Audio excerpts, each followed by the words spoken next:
23rd of March, so 1 year ago, and then on the midnight 26th of March, 27th of March, 1 year ago, South Africa went into a lockdown, an unprecedented lockdown. And by and large, we've remained at lockdown at various levels since then. In all that period, the common theme then and now, hashtag unity in action, prevails. And that's the hashtag we're using for today's media briefing. And I'll say something I felt strongly about then, and I still say so even now, that not all of us are COVID infected, but every one of us remain COVID affected. My name is Ashraf Garda, and welcome to one and all to the Solidarity Fund media briefing. This is the first of 4 for this year, this being for Q1. In particular, a welcome to members of the Solidarity Fund board, as well as members of the executive and members of the media as well, who we know plays a fundamental role in amplifying the communication messaging that comes out of today's briefing, and plays a very important role, necessary role, being the watchdog as well on behalf of the people in asking some very important questions. In doing so, we have a very short program. It's just about an hour or so. We're going to keep it very, very tight, and we've started a few minutes late, so my apology for that. But in particular, I'd just like to draw attention to some significant members of the panel. Gloria Sorobi, the Solidarity Fund chairperson, just a welcome to her, to Thandi Nzimande, the CEO of the Solidarity Fund, Nicola Golombek, the head of disbursements and deployment, and then Wendy Clow, who's the executive head for behavioral change, part of that pillar, in fact, and then Heidi Eindhoven, who's the vice chairperson of the Solidarity Fund. Now, all of them at some stage or the other will be talking as well. I will, however, in between all of that, and in fact, before the end, for the last 15-20 minutes, we'll have a Q&A, and members of the media there will be encouraged to ask questions, and you do that via the chat line, so that we'll pick up the important questions in the context of the time that we have available. And we also know that many of the media have asked for one-on-one interviews, and that will come up after the program today on your radio, television, as well as print platforms and other online platforms as well. And you can continue doing that as well, just setting up interviews all of today and tomorrow. So please do that. Okay, let me therefore then move on. So 1 year ago, the Solidarity Fund was formed. What's happened since then? I call upon Gloria Sorobi, the Solidarity Fund chairperson. She will deliver the official welcome and deliver an overview as well in terms of what's happened with the Solidarity Fund so far. Gloria, over to you. Thank you. Thank you very much, Ashraf. Good morning, ladies and gentlemen, and very much welcome. In Johannesburg, it's quite cold. I don't know in the other parts of the country. On the 23rd of March, 2020, President Cyril Ramaphosa formally announced the formation of the Solidarity Fund, which was a rapid response vehicle created to respond to the COVID-19 pandemic in South Africa, and a platform where both South Africans from all walks of life, as well as our international allies, could express their support to fight the pandemic. With the help of our partners, with great support, and very touching support from everybody that South Africans happen to know, local and abroad, we managed to touch the lives of all South Africans. The diversity of the board and of the executive team was such that we could respond to South Africans in all of their diversity. Rural South Africa, for example, which is the area always difficult to penetrate, was dealt with through the partnership with National House of Traditional Leaders and all of their 882 traditional councils. That partnership has made it possible for us to say there is no part of rural South Africa that we have not touched. One of the most touching experiences out of many was a partnership with Transnet, for example, where they converted their Pelopepper Health Train to help as a testing facility for areas difficult to reach. These are just but some of the partnerships that have made it possible for us to be able to say we have been able to reach all of South Africa. I wish, though, I could stand here a year later and say that the battle has been won and that the Solidarity Fund is closing its doors. While the work continues, however, there is a new hope in the form of the vaccinations that are becoming available. Without any other viral treatment, vaccination is by far our greatest hope to manage and contain the pandemic. As an organization set up as additive to the national government's COVID-19 response, the fund is within its mandate strategizing and assisting in the national vaccine rollout program. And we will be talking about our plans to date a little later. Again, just as an example of showing how partnerships can work, Transnet again comes on board. This time, 2 of their existing Pelopepper trains will be fitted with refrigerator wagons to ready them for phase 3 of the vaccine rollout as an interim measure. But even most exciting, they are working on making wagons available, and this will take 3 months from conceptualization to completion. Work has commenced, and it is anticipated will be completed at the beginning of June. Post the vaccine rollout, the trains will be converted to a 3rd Pelopepper train and will provide healthcare services to South Africa's remote and underserviced area.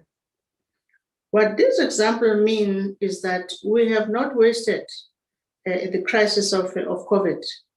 We have used pretty much all the intellectual capacity we can have in the country to deal with the pandemic, but also useful post. Those are legacy programs. But assisting in the vaccine program is by no means our only goal. As we now know, this crisis is a health, is a humanitarian, is a societal crisis. And today we are updating you on the work and impact we have been able to deliver in the first quarter of 2021, as well as giving you line of sight of our role going forward. Before we move on though, I would really like to acknowledge the hard work and the incredible initiatives that have been put in place over the last year, not just by my team, over 200 volunteers, the board, but by all our partners, government, the private sector, as well as global and local foundation. It has been inspiring to watch solidarity in action. This is a crisis, the scale of which none of us could have prepared us for. It has no reference to any part of the world. Everybody is new in this game. It is only through unified, coordinated, and rapid action that we have any hope of defeating it. I thank you very much for joining us today. And our CEO, Thandi, will take us through the whole program. Thank you very much. Thank you so much for that, the chairperson, Gloria Sorobe. Thank you for that. Lots of thoughts. I'm sure questions will come up based on that just now. I also wish to just acknowledge as part of the key leadership of the Solidarity Fund, Dr. Gugu Ingubani, who's the co-lead of the health pillar. So just acknowledging you up front as well. Thank you for that. Let's move on then to Thandi Nzimande, who's the CEO of the Solidarity Fund, and she will deliver the keynote, looking at the impact from in terms of Q1 now for this year, particularly the timelines going forward, and then this all-important fund support for the all-important vaccine rollout program. Over to you, Thandi. Thank you, Ashraf. Good morning, everybody. Sure. When I joined the Solidarity Fund in November last year, I knew that I was joining a group of people who had forged their relationship in fire. The Solidarity Fund was started with a sense of urgency and an unwavering commitment to make a real impact. And that is how it has continued to work throughout the past 12 months. The journey of the Solidarity Fund has been one of common purpose and unity, challenges, humility, pride, and hope. As a team, we constantly push each other's boundaries in our quest for excellence. And while we have all been working under extreme conditions, we are bolstered by the unity and focus of those that we work side by side with. The Solidarity Fund's strength, as Gloria said, is not only found in the more than 200 volunteers who at different times have given their time, skill, and expertise to help the Solidarity Fund achieve its mission. It also lies in the network of stakeholders and partnerships that have been formed with government, the private sector, foundations, and individuals. The job that needs to be done in South Africa in managing the health crisis, as well as the economic fallout, needs a national effort with all sectors involved and working together to ensure a unified and coordinated response. It is gratifying, really, to see how this is happening. No egos, no politics, just a mutual understanding of what needs to get done. As we head into the second year of the pandemic, I am comforted by the fact that we are a tight-knit team that works together seamlessly, having learned from our successes, excuse me, and our failures, and ready to apply these learnings to new challenges. To date, funds amounting to 3.22 billion have been pledged from the private sector, political parties, foundations, international partners, and notably a large number of individuals. To date, 2.76 billion has been allocated across our 3 pillars of health, humanitarian relief, and behavioral change. 2.18 billion of that has been dispersed. Donations continue to come in from a variety of donors, with donations received having grown by 146 million in the last 6 months. This was largely attributed to the UK donation of 81 million. We do anticipate that we will continue seeing approximately 1 million monthly into the account. This will be over and above our current targeted fundraising drive in support of the national vaccine rollout. When the pandemic first began, the urgency of augmenting the national health system and getting it equipped to handle the influx of patients required that our health pillar was a primary focus. Over the last year, we have created substantial impact in our response to the national effort. If we look, we have strengthened the health capacity, the health system capacity to respond to the unprecedented demand for emergency, high and intensive care, as well as ventilation support. We donated critically needed resources and equipment such as PPE, essential medical equipment, and ventilators.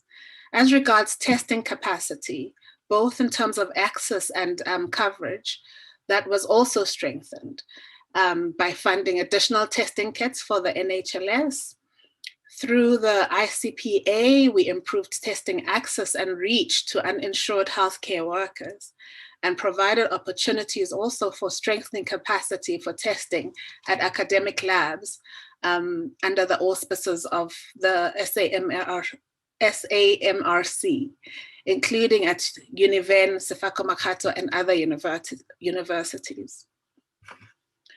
We also invested in local innovation and production, which resulted in CSIR and SAFE-P, manufacturing CPAPs, which prior to that were imported.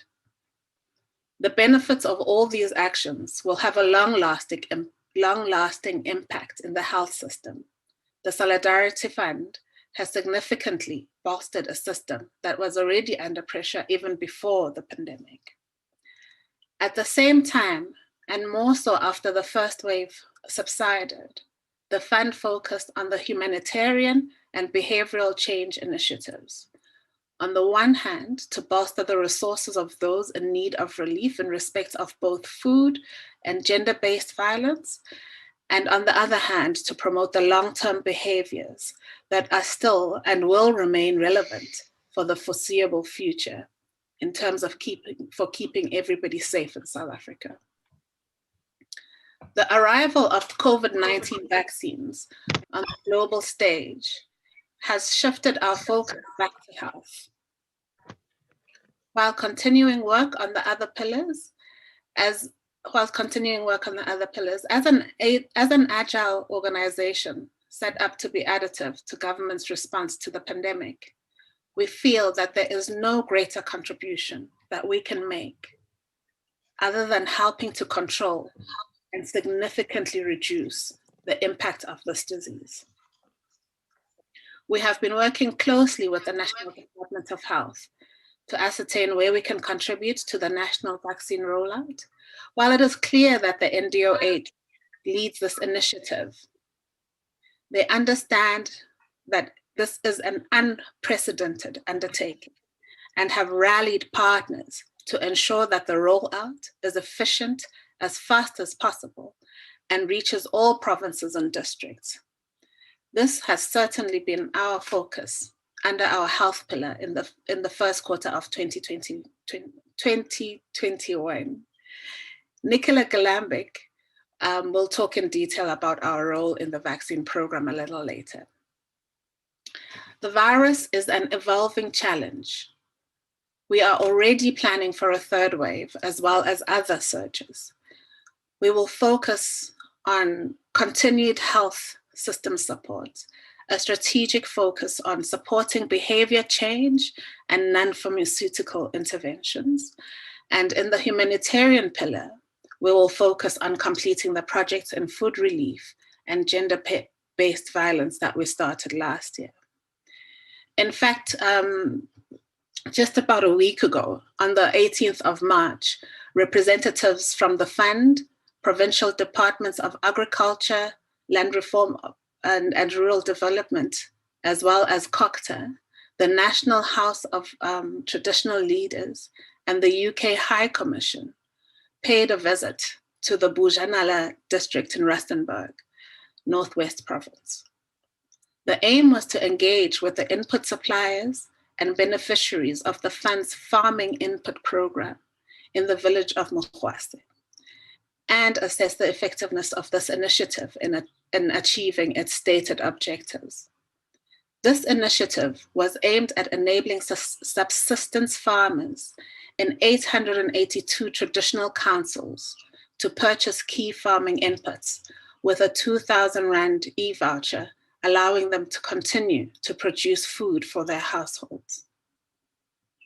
Under the input voucher program, 47,000 beneficiaries across all 9 provinces were targeted to receive e-vouchers as part of the initiative. Since inception in December 2020, over 43,000 beneficiaries have registered and been issued with e-vouchers, and over 60% of the e-vouchers have been redeemed to date.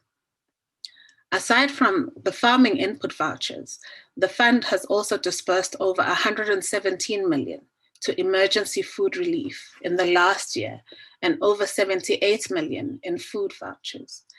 The fund's gender-based violence initiative has so far consisted of 2 phases. Phase 1 was aimed at providing support, funding, and PPE to shelters and institutions that worked in the GBV sector. To meet this need, over 19 million Rand was disbursed. Phase 2 is currently underway. In November 2020, the Solidarity Fund put out a call for applications from potential beneficiary organizations active in gender-based violence who would benefit from a once-off grant from the fund. 321 community-based organizations and 11 systemic organizations were approved to receive funding. The value of the funding is 61 million and almost 10 million respectively, and will impact approximately 4 million individuals through organizations providing services across the country. Our third pillar is behavioral change. As we head towards Easter and until herd immunity can be achieved, the behaviors we display every day are our greatest defense against the spread of this virus. This message has been core to our behavioral change campaigns over the last year. The next phase of our behavioral change campaign comes off the back of a second wave that was more severe than expected, with higher levels of infections, illnesses, and deaths. As Ashraf said, we were all in one way or another affected if we're not infected. We are all bracing ourselves now for a third wave. While the national psyche, understandably, may be one of hopelessness, sadness, and despair, the National Vaccine Rollout Program brings hope and excitement that a more normalized way of living is on the horizon. There is a window of opportunity for us to rebuild solidarity, reinforce preventative behaviors, and prepare the ground for vaccine uptake. While the virus and the pandemic continues to evolve, the Solidarity Fund will do the same, staying true to its nature as a rapid response vehicle and acting relevantly, quickly, and with agility as opportunities to assist that fall under our mandate are identified. 1 year, a lot of damage can be done in that time, but so can a lot of good. For my part, I am proud to be part of the solution. Every South African has a role to play. I know we are all tired. We just want this to end and normalcy to return. But we have it in our power to speed up that end. And when we look back on it, be proud of the actions we took, the people we supported, and the love and solidarity that we spread. Thank you, Ashraf. If I can hand over back to you, Ashraf.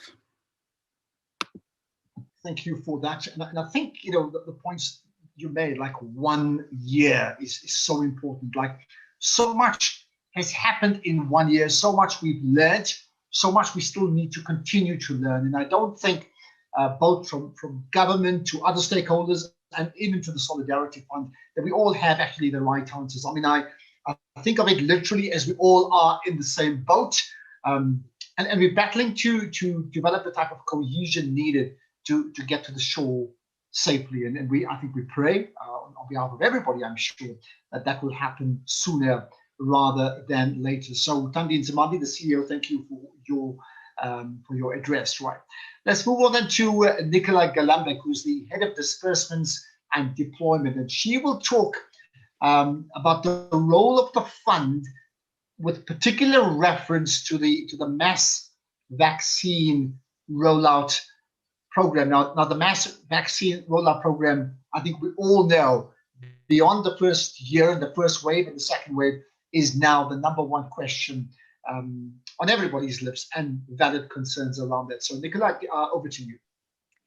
Thank you, Ashraf, and good morning, everybody. I think, as has already been indicated, an accelerated large-scale vaccine program has to happen and succeed in this year, the year that we are in, and it has to happen very fast. It's essential to saving lives. It's essential to our economic recovery. So at the Solidarity Fund, we believe that it's only through the full involvement of all social partners, from government to the private sector to civil society organizations, acting together, that we will be able to implement a successful rollout. which is why building solidarity and national support around the national vaccine program is a core goal of the fund. From the beginning of the COVID breakout, as has already been indicated, governments, scientists, and the global medical fraternity knew that the creation of an effective vaccine was the world's best hope of controlling the pandemic. They also knew that aside from the challenges of developing a vaccine at accelerated pace, it's the distribution and administering of a vaccine poses a huge set of challenges on its own. And make no mistake, this is a mammoth task. Never before have governments been required to administer vaccines to whole populations with such urgency. This is unprecedented. The National Vaccine Program is led by the Department of Health, who are spearheading the vaccine procurement and the delivery process for the country. Our role at the fund is to support and augment the national effort. We are actively engaging with the joint working groups between business, government, and other social partners to determine ways to support the rollout plan for the country that leverages the capabilities and goodwill of all stakeholders. The Solidarity Fund is set up to be action-orientated, agile, and responsive to changing circumstances. The fund can act quickly to fund as and where it is needed, and as importantly, to act as an enabler, helping to orchestrate and support the partners to work together in a single national effort. Our work on the National Vaccine Program began at the end of last year when we were approached by the National Department of Health to catalyze the country's entry into COVAX with a down payment of 283 million rand. We were then again able to act quickly to respond to supporting the rollout of the J&J vaccine early this year through the South African Medical Research Council. That helped kickstart the vaccination of health workers ahead of a potential third wave and winter.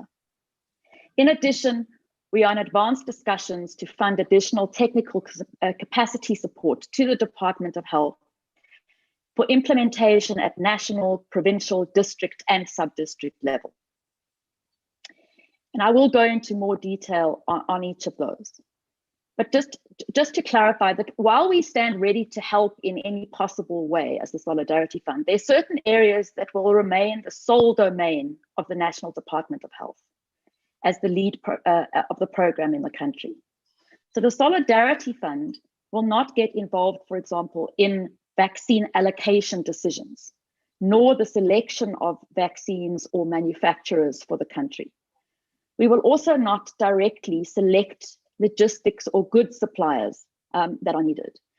But wherever our funding is involved, we will follow the Solidarity Fund's rigorous process of vetting suppliers that are appointed by the NDOH or by others.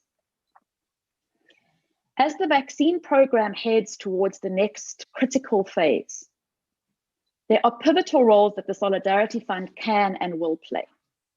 We are aware that there are additional requirements that will be needed to augment implementation, whether this is assistance with communication with the public, the expansion and establishment of vaccine delivery sites, or additional human resources and cold chain requirements. As the requirements emerge, we will be guided by the needs and requests from the Department of Health. But as always, we will apply the fund's own rigorous assessment and due diligence processes to these requests and ensure that the requests are in line with our mandate, that they are catalytic and have the maximum impact. And we'll ensure proper vetting and governance processes and ensure that the organizations and suppliers are suitably positioned to provide success. Now, to go into to provide a little more detail on the programs we're involved in. On the 11th of February, the fund received a request from the Director General of Health to contribute 50 million rand towards an implementation study on the Johnson & Johnson vaccine to be conducted by the South African Medical Research Council. The Sisonke program, meaning together, is aimed at administering J&J vaccine doses to 500,000 healthcare workers and to monitoring for any adverse effects. In supporting this, the fund joins other donors in solidarity, including the Department of Health, who have contributed to the overall budget of just over 300 million rand. Johnson & Johnson, for their part, are donating the vaccines valued at 75 million rand. The fund views this implementation study as the best opportunity for South Africa to have got early access to this large number of vaccines and to vaccinate healthcare workers as quickly as possible. It is important to emphasize that the fund's contribution will not be used for the procurement of the vaccines, nor for research-related costs of the project. Rather, our funds are focused on co-funding the operational requirements related to implementing and executing the vaccination of frontline healthcare workers. To date, approximately 200,000 healthcare workers have been vaccinated. With Sesonke having started on the 17th of February and the process of vaccinating healthcare workers well underway, the national and provincial departments of health, together with the private sector, other social partners, and ourselves, are currently planning for the next phases of the rollout, aimed to start towards the end of April and early May. The South African government has committed itself to a massive undertaking of vaccinating 40 million South Africans above the age of 18 years, and to complete most of this rollout by the end of 2021, in an effort to reduce severe disease, hospitalization, and deaths, and to reach herd immunity. At the Solidarity Fund, we recognize that the scale and the speed that will be required in this rollout, in a program of this magnitude and at the accelerated pace required, will necessitate capacity and delivery platforms that are over and above the normal system with which the Department of Health operates. This requires solidarity from all corners to meet the demand, working alongside the Department of Health to ensure that it is sufficiently prepared and structured to meet the challenge and to augment its capacity. In particular, there are scarce skill sets required, epidemiological and management capacity, as well as the need for coordinated planning and capacitation for managing implementation at national, provincial, and district levels. And furthermore, it's essential that these skills and delivery capacities are appropriately distributed across the provinces. The NDOH, recognizing the need to mobilize support for this from a variety of stakeholders, made a request to a consortium of donors to fund technical assistance to the national and provincial health departments. The Solidarity Fund is currently in advanced discussions to contribute to this united effort, to capacitate these departments with technical assistance and financial support for additional human resource capacitation to manage the implementation and effective and accelerated national vaccine program rollout. As stated and stressed, an effective rollout needs unified, organized, and determined commitment from stakeholders across the full spectrum of the private sector, government, and civil society. The thing that gives me confidence that we will succeed is that we are seeing that solidarity and coordination in action. The social partners are mobilized and working together and working synergetically, ensuring that efforts aren't duplicated, that funds go where they are needed, and that interventions are rapid, relevant, and make the biggest possible impact. As was mentioned earlier, in addition to our focus on the vaccine program implementation, the fund continues to prioritize public communication and preventative behaviors. And I will now hand over to my colleague, Wendy Claw, to talk further on the fund's support in terms of vaccine communications, promoting vaccine take-up among South Africans, and the upcoming communication campaign, which focuses on reinforcing preventative behaviors in the fight against COVID-19. Thank you, Ash. Thanks for that, Nicola. Before Wendy takes over, let me just introduce her or you, Wendy. Wendy is the executive, Wendy Clow is the executive head for behavioral change. That's part of the pillar. So the issues around communications and instigating behavioral change is exactly where she sits. And I think that is critically important. Wendy, over to you. Thanks, Ashraf, and thanks, Nicola. As we head into Easter and winter, the threat of a third COVID wave looms large.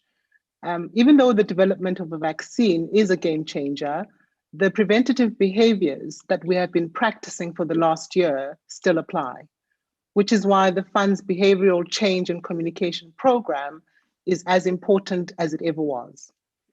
As the pandemic continues into its second year, it is clear that COVID-19 will be a part of our lives for some time, and the continued need for long-term behavior change is still important as a part of your personal defense system. With that in mind, toward the end of last year, the Fund launched a critical, targeted, and extensive national behavioral change communication campaign that rolled out across television, radio, outdoor, print, digital, social media, and influencers. It was really focused on entrenching the three basic behaviors that are essential to stop the spread of the virus: wearing a mask properly to cover your nose and mouth, avoiding large indoor gatherings, opening windows when using public transport, and the practicing of social distancing. The campaign was a resounding success in terms of visibility, reach, and message delivery. In a research study that was conducted by Ask Africa to assess the impact of the campaign, results reflected that 66% of the respondents were aware of the campaign, with 98% understanding the messaging and an incredible 87% claiming to have altered their behavior after having been exposed to the messaging. This last Sunday, we launched our Easter messaging campaign focused on reminding South Africans about the preventative behaviors we should continue to follow at a time typically characterized by increased domestic travel, by gatherings, and by spending time with family and friends. It launched using opinion editorials in national media titles and will add 60 community, regional, and commercial radio stations as of yesterday, while social media will kick off towards the end of this week.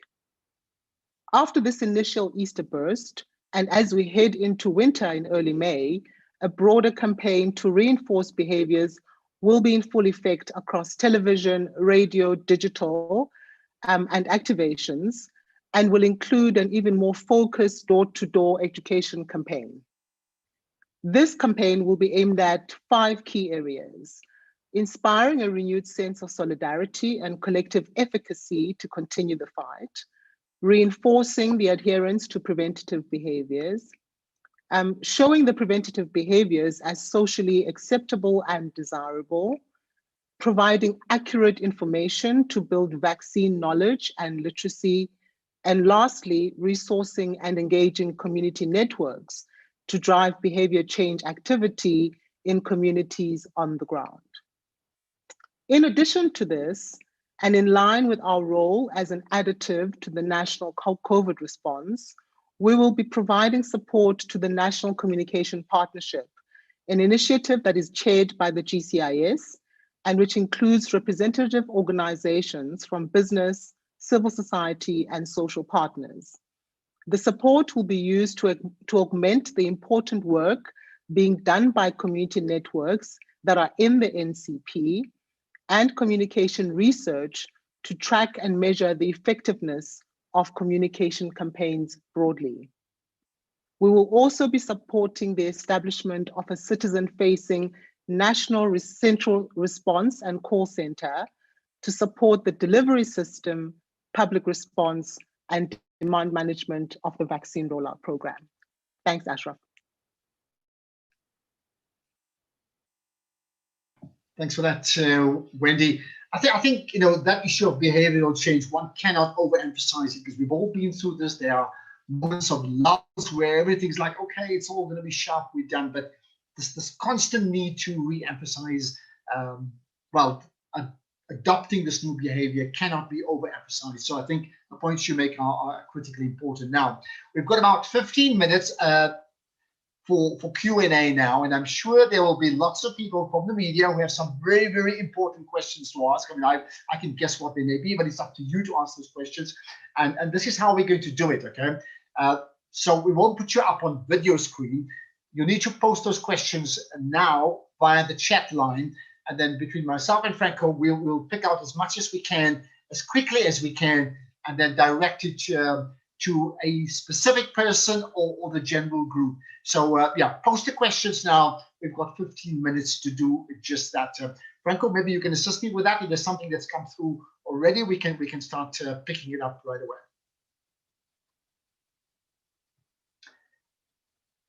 Okay, so we'll check on those in just a moment. Here's a general question that's come through, because there's been talk already around from the Ministerial Advisory Committee making recommendations that that we need to shift to level 2 during the Easter period.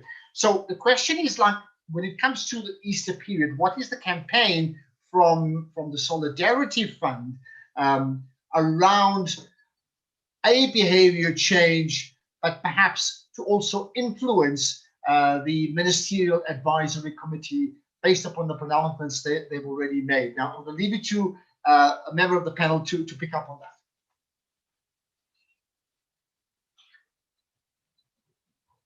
Who wants to go for it? Just raise your hand. I can certainly take the behavioral change element of the question. In terms of that, our participation in the National Communication Partnership actually enables us to engage with a number of key players, whether they've been civil society, in social partners, in business, or in government. So the campaign that we are doing is one that is complementary to other campaigns that are being run by the partners within the National Communication Partnership. Within that, we have representation again and linkages into religious and faith leaders across all denominations.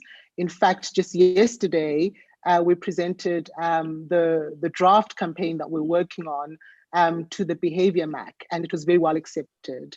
We'll be partnering with the South African Council of Churches, as well as other religious and faith networks, in order for us to, firstly, I think, collaborate and work together to amplify the message, but secondly, to support the work that they are already doing amongst their communities, and to make sure that that work has got the necessary reach and scale and accessibility to their community, to their particular networks. Okay, and again, there's a couple of anonymous questions, but we'll pick it up. Ideally, identify yourself. Otherwise, I do know others would want to have it as part of one-on-ones later on. But Wendy, just going back to you in terms of this anonymous question that has come through, it's an interesting one based upon the point that Nicola made earlier on, which is to what degree, therefore, in terms of this consultative process rather that takes place with that behavior subcommittee, are you able to actually influence that? We're able to share views. We're able to use the research that we've conducted based on the campaigns that we have run, both from a campaign impact perspective, but certainly as well as research that helps us to understand where the citizenry is at in terms of their attitudes to behavior change. And we input those obviously toward in the different forums that we participate in.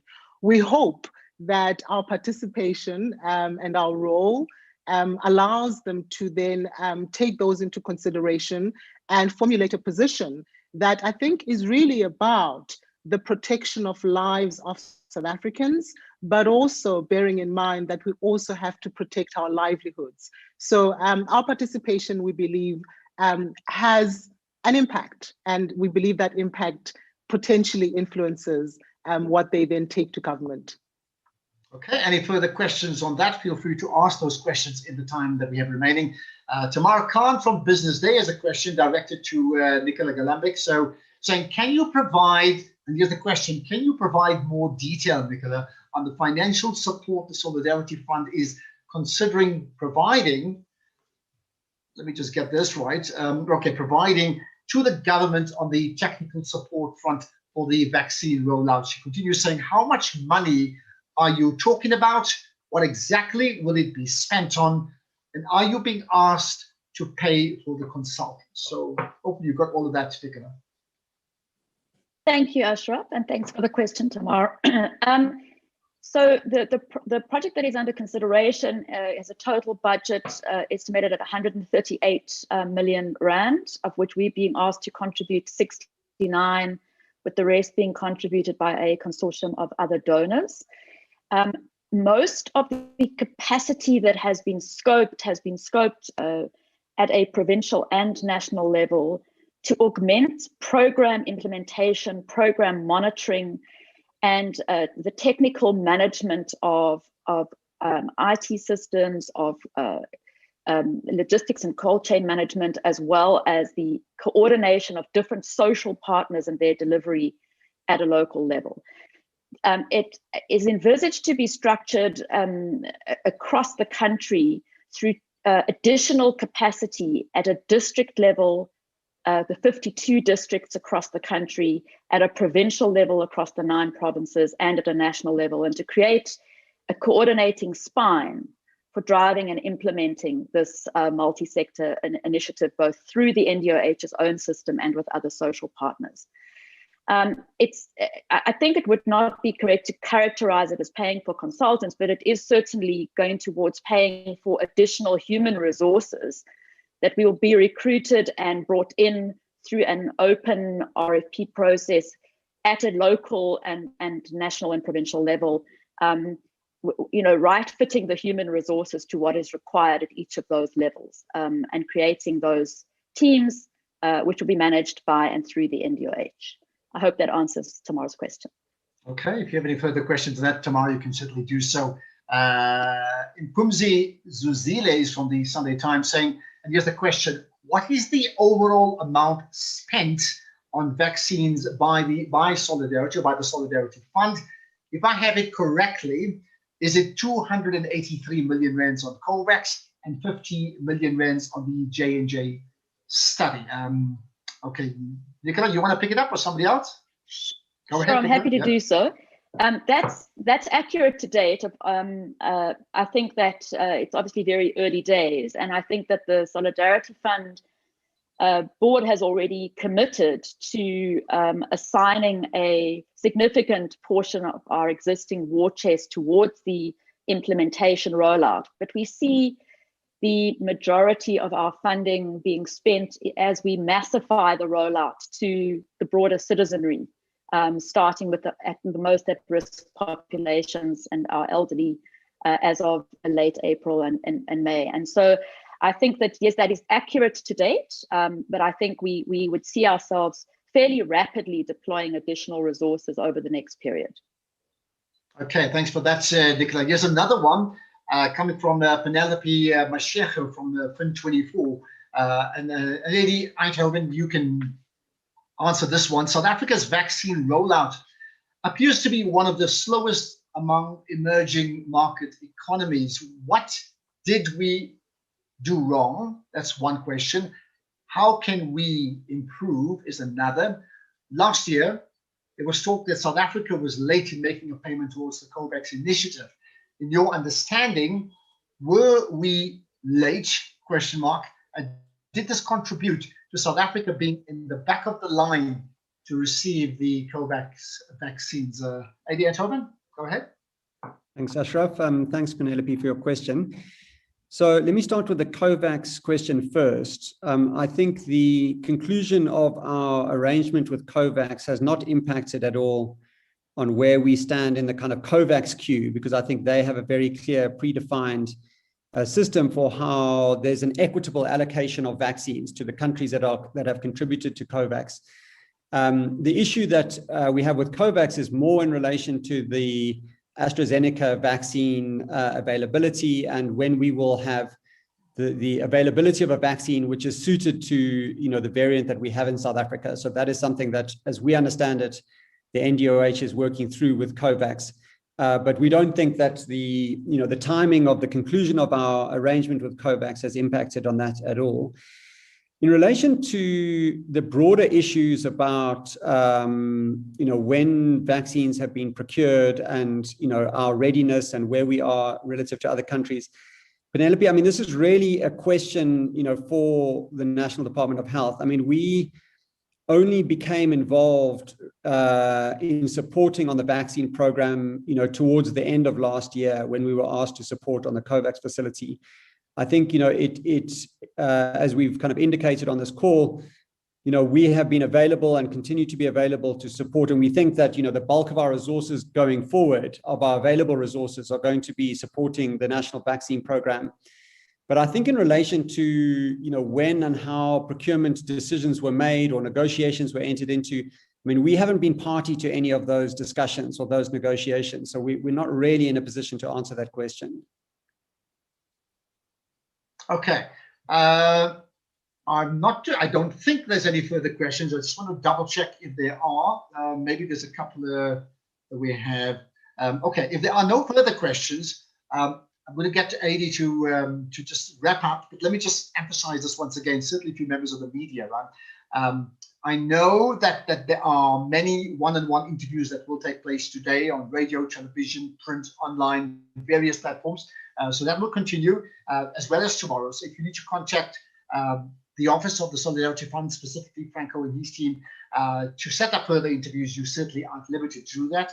I think the Solidarity Fund, and certainly as part of the briefing that I've been involved with them, have emphasized the absolute need to be transparent and to communicate the messaging effectively, and to be seen to be doing that, and to be seen as serving the country at all times. And that's how the Solidarity Fund was formulated, and that's how it wants to be positioned, amongst many other things. And in that light, they're only too willing to wanting to share further information that may not have been asked today. Okay. Adi Antoven is the Vice Chairperson of the Solidarity Fund. You've got the final word. Thanks, Ashraf. I mean, well, let me just quickly comment on that point you make about transparency. I mean, I think there was a valid criticism of the fund, towards the middle of last year, as we were kind of really caught up in the challenge of kind of executing against all of our priorities, that we weren't sharing enough information. I mean, we've really tried hard in the last 6 months to be as open and as transparent as possible. We have over 300 pages of reports on our website detailing where every cent has been spent. I mean, those reports continue to be posted, so we haven't fully accounted for all the money yet, where every single cent has come from.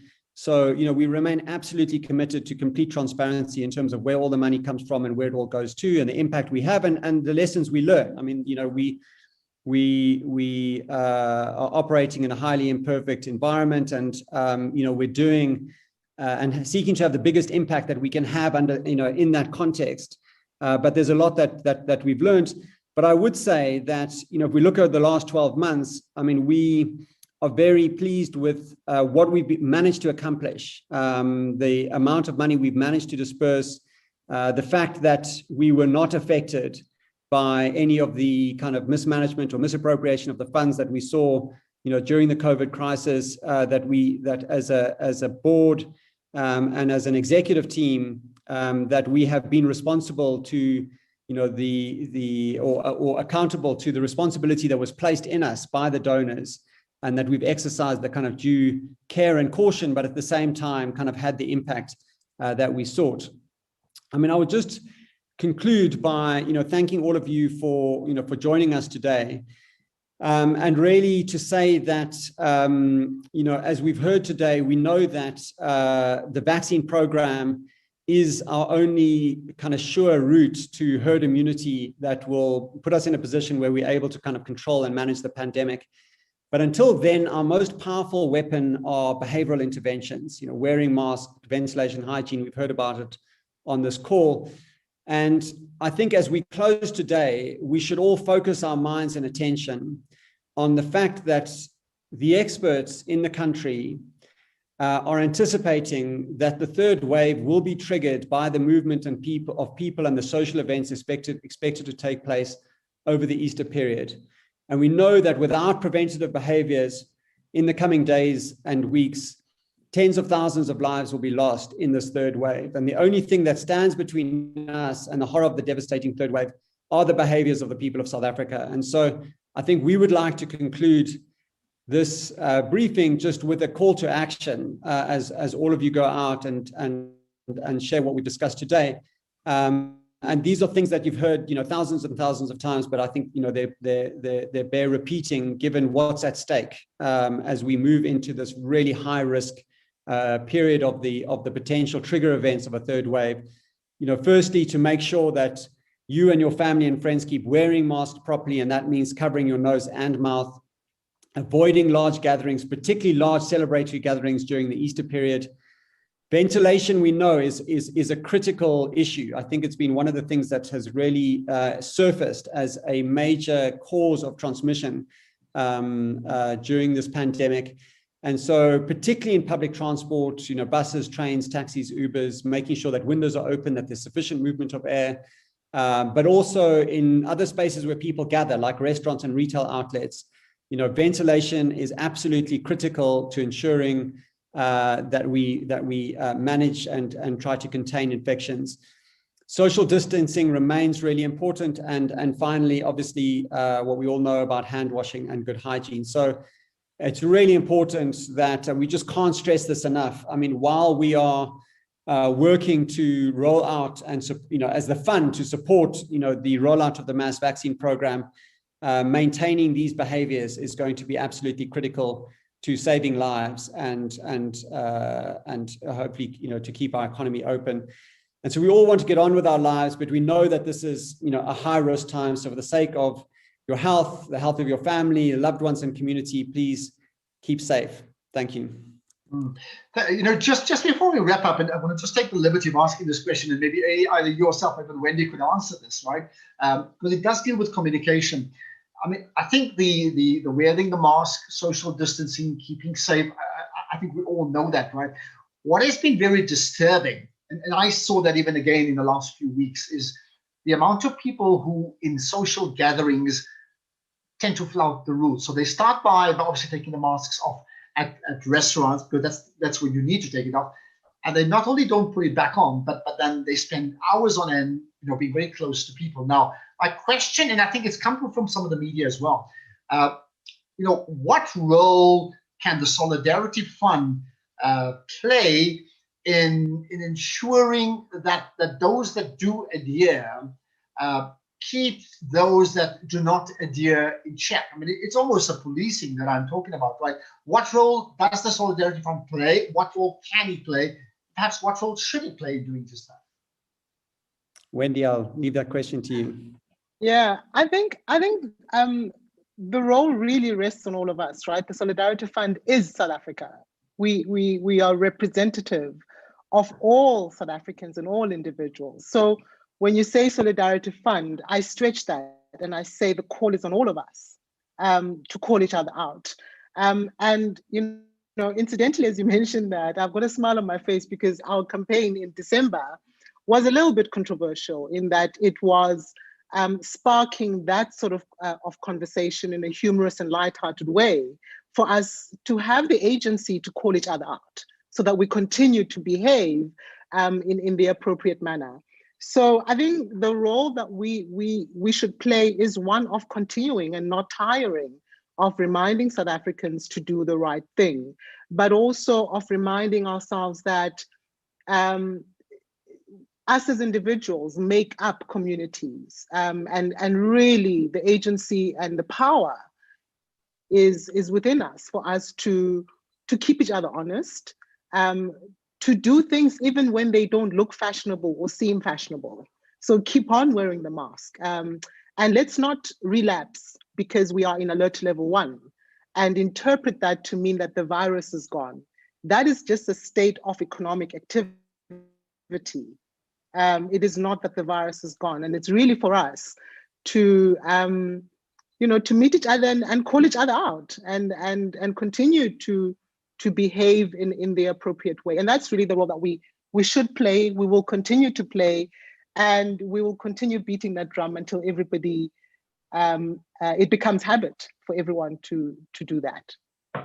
And I'll say yes to that, because I think that is that important.